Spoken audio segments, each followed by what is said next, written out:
Nitung do onore ajomape kanuñ iñ Komal Tudu. Onore riyak nyutum do huyuk kana olok giyuñ. Ol kadai Pondit Raghunath Murmu.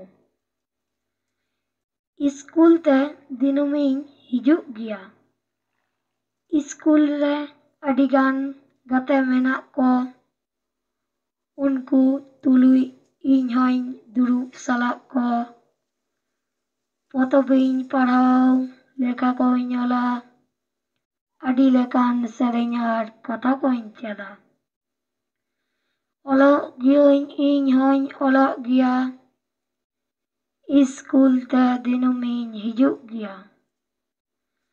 Guru baba menay adiye bhagi bang ganoak kodoy lay idi. Ol parhaw gan lekan adiye kusi ber e algo lenkhan adoy chuti. Olok giyuñ iñ hoñ olok giya. School te dinumiñ hijuk giya.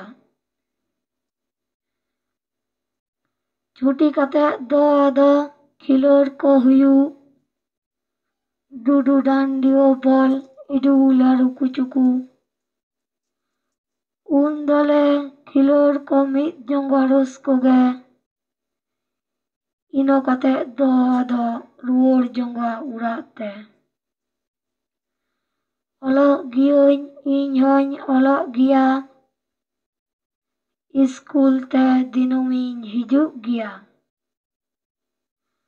Ol parhaw gan tege hor ko seyanen. One onka bhagi bhagi kami ko gane.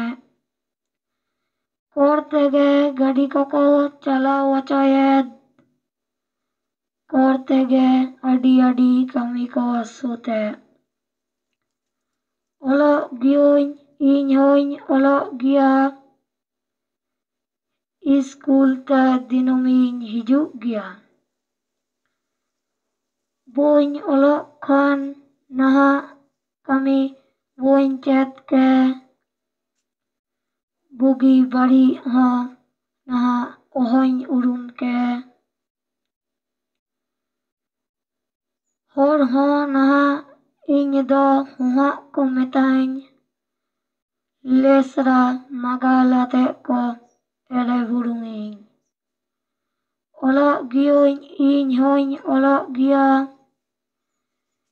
School te dinumiñ hijuk giya. Siyuk gupi kami adige aṭa. Gidro giyuñ nit do bang atinya. Olok iñ chet sota. Iñ hoñ hara'a. Ino kate do ado jahan kami geñ sawa. Olok giyuñ iñ hoñ olok giya. School te dinumiñ hijuk giya. Ma enkan johar.